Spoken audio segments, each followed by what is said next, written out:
sedang tidak baik-baik saja. Polemik inflasi, kenaikan suku bunga, krisis energi dan krisis pangan akibat perang Rusia dan Ukraina, serta krisis iklim menjadi badai sempurna bagi dunia dan miliaran jiwa manusia di dalamnya. Dan di tengah segala gonjang-ganjing ini, seperti apa langkah konkret PBB dalam menjaga stabilitas dunia? Dan apakah di mata PBB, Indonesia mampu menjadi pemain besar dalam menjaga perdamaian dunia dan terlebih mampu menghadapi 2023 di tengah segala ketidakpastian dan awan gelap perekonomian? Kami akan mengulasnya bersama dengan Valerie Julian, United Nations Representative to Indonesia, dalam Prime Words bersama saya, Safrina Nasution.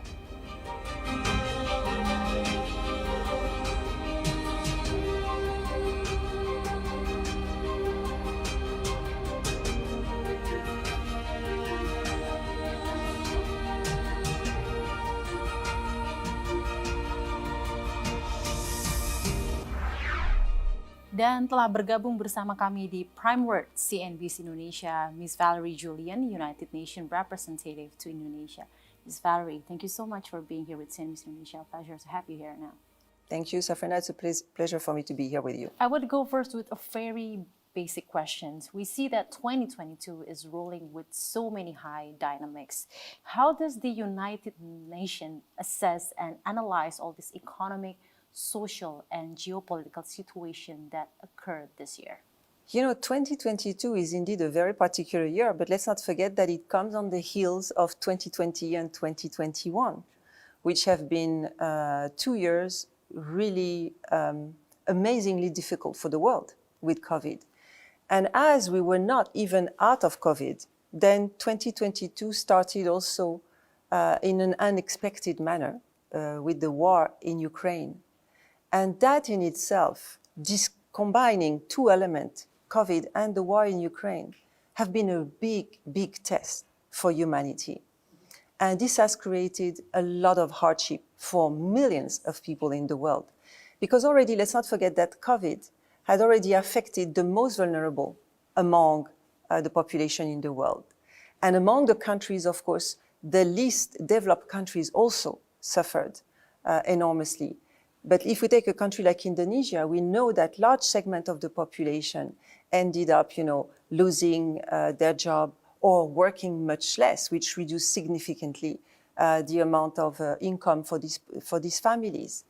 Then comes the war in Ukraine that has actually translated in three combined crises for the entire world. First, we see there is a food crisis because, as you know, Ukraine produces enormous amounts of food that were used to export to different countries. And with the war in Ukraine, of course, this was not possible to access this food. Equally, Russia is producing a lot. So the food and fertilizers that usually were coming from these two countries suddenly stopped being available on the market. And this has created a crisis, once again, for the most vulnerable. But equally, there is an energy crisis, because the import of fuel and gas from Russia has therefore been banned in the context of the sanction. So this as well has had an impact on all countries in the world, including Indonesia. And of course, there is a crisis of financing, mostly because resulting of the war, a number of Ukrainians, in order to save their life, had to flee Ukraine. And you have an outflux of about 4 million Ukrainians outside of Ukraine who have sought refuge in neighboring countries. And many of those countries that are today hosting this large influx of refugees are actually countries that usually support other countries in the world and that today have to provide assistance to those refugees. So globally, as you can see, this has created a series of consecutive crises that really impact the world. And this has had an impact on the rising of prices of commodities, of fuel. This has an impact on inflation because a number of states, a number of nations have to take special measures. So a reduction of the fiscal space. So if you want, it's like a perfect storm because on an already weakened population and weakened countries, we have this additional crisis. So really 2022 has been a very, very trying year. What is actually the role of United Nations to, dealing and stabilizing all these challenging and difficult situations that occur in the globe? The role of the UN is at different level. First, there is a political, diplomatic level. As you know, the UN has been established with a view to keeping peace in the world on the heels of the Second World War that had been so detrimental for the world, and where nations agreed to form the UN so that there would be an instance where differences could be discussed in order to never resort to war again. So the UN's first mission is really to keep peace. But in order to keep peace, you have to know what's happening. So that is why when the war started in Ukraine, the General Assembly on 2 instances met and voted a resolution that first condemned the war in Ukraine, the invasion of Ukraine by Russia, and that also asked for the measures to be able to access the people in need and to find different mechanisms. So, and of course, the role of the UN is also, as the Secretary General does, and many of his envoys, is to discuss with the parties involved in the conflict in order to seek a solution. That's one aspect of the work. The second involvement of the UN, it is also on the humanitarian side.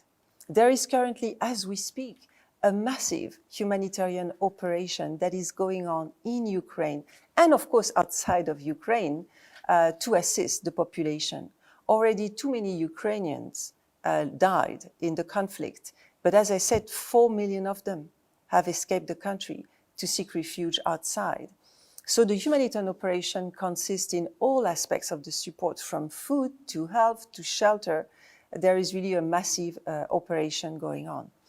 And that is why actually the Secretary General also, considering the combination of the humanitarian crisis and the 3 other crises that we were just discussing before, the food, the energy, the financing crisis that derives from the war in Ukraine, the Secretary General decided to use the knowledge and the wisdom of key leaders in the world, to have them around the table in order to find jointly a global solution to this global crisis. So therefore, the Secretary General put in place what is called the Global Crisis Response Group, the GCRG, which is composed of 6 champions, 6 leaders of 6 countries that are working together with the United Nations in order to identify some solution. And one of those champions is actually President Widodo. He's part of the 6 leaders. And with the GCRG, the objective is really to craft solutions that can help. And this is how, for instance, the UN has put in place what is called the Black Sea Grain Initiative, where negotiations have been going on with Russia and, of course, Ukraine, with a view to let some boats go into the port in order to load the grain that has been produced in Ukraine, and to be able to take it out of Ukraine to deliver it to the countries that are most in need. And this is a very important initiative, because without the grain produced by Ukraine, the situation would have been even more difficult. Another agreement has been also negotiated by the UN, which is called the Istanbul Agreement, whereby the same mechanism is put in place for the fertilizers and also some more grain also from Russia. So these are a series of interventions that the UN does, as I said, diplomatically, politically, with a view to bringing an end to the war if possible, as well as looking at different aspects of the humanitarian crisis and responding to it, as well as going beyond the humanitarian crisis in Ukraine and making sure that we can alleviate the burden that is put on so many countries around the world, because this war destabilizes the entire world and impacts the entire world. Right, but amidst so many challenges, do you think the world is on the right track for the economic recovery after the COVID-19 pandemics? I wouldn't say that we are necessarily on the right track.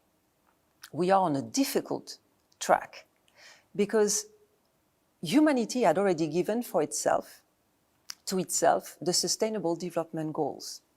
In 2015, all the member states of the United Nations voted and agreed on this very ambitious agenda. If implemented fully, the SDGs, the Sustainable Development Goals, have the possibility of making of our world a sustainable one where people could live in peace and prosperity. However, over the years, the SDGs, the Sustainable Development Goals, for a number of reasons, and in some countries it can be one reason, in other countries it can be another one, but already were off track before even COVID happened. So already when we were looking at the situation in 2020, before COVID, we could see that we were still far from reaching the objective. But now, with COVID, that has put a big strain on many components of governance, but has also demonstrated the limitation of certain systems. And then the war in Ukraine, then this is really a difficult situation. And there is today another crisis, which is not new, but it's just that it has taken a certain dimension today, is the climate crisis. Because the climate crisis, it's not something new. The UN has been talking about this for years, for decades. And there has been meetings, global meetings with commitment from states that date back from even 50 years ago. Stockholm, 50 years ago, there was a famous meeting where everything had been said very clearly. But now the crisis has reached a level. We can see the increase of disasters all over the world, for instance. How many people now are obliged to leave their area because it's too dry, they can't grow anything. So this is as well another crisis. So it means that it's definitely not, as I say, an easy track. We are not on a good track. We are on a very difficult track. And it is essential that all nations do what they can do. But do you think Indonesia and its role, especially last November as the G20 presidency, we know that it has produced a leaders' declaration, as you mentioned before. Has this commitment been enough a solution to the main problems facing the world today? Oh, it's never enough. It's not enough, mostly because we are far today from achieving even the very basic agreement of the COP21 in Paris when it comes to climate, to make sure that we don't go beyond 1.5 degrees of increase of the overall global temperature.